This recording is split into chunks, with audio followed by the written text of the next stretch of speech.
Actually got a clear lap, a totally clear lap, and I just hung it out everywhere. And I put it together and it popped up 19.4. I mean, what can I say except I'm elated. Hello sim racers. What you just saw there was Nigel Mansell after the 1992 Monaco Grand Prix qualifying session. He was driving this bad boy, the Williams FW14, which was originally made for the 1991 season, but was so good it was carried over into the 1992 season with an additional variant added, the FW14B, which had some slight tweaks and upgrades to it, I believe.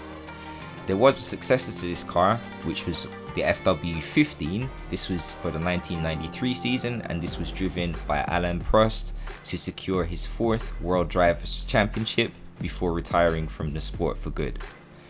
So let's just talk about the good things about this car for a second. What was really special about this car was the active suspension system, which would essentially automatically adjust the suspension arms of the vehicle for every turn on a circuit, and adjusting it for any variances and gradients that the car would encounter. This made it particularly easy for drivers to be able to navigate the circuit at that time, and when paired with traction control, definitely made these cars very, very manageable to drive. So unfortunately, the version that we're going to be driving today in rFactor 2 is unfortunately not programmed to have an active suspension, so I will be just driving the car pretty much in the raw without that driver aid. So as we head around to start the lap, I really have to acknowledge a couple of things here. One, this car feels absolutely fantastic to drive, and I would love to drive this with an actual active suspension system to feel what the drivers really felt at that time. The second thing I have to acknowledge, just as we're heading up to Massenet here, is to say that this is an updated version of the circuit and not exactly what they drove in 1992.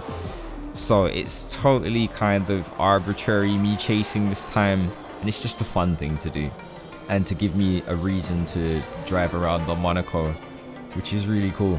I love it.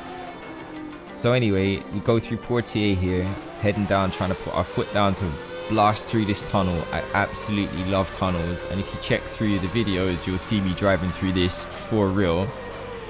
As we approach the Nouvelle chicane here, which I don't think was the same in 1992. We are going to blast up to Tabac. This was always the same. The swimming pool, which we're approaching now, is probably reprofiled and very bumpy to go through there. And now we come up to Rascasse, finally, and Anthony Noj.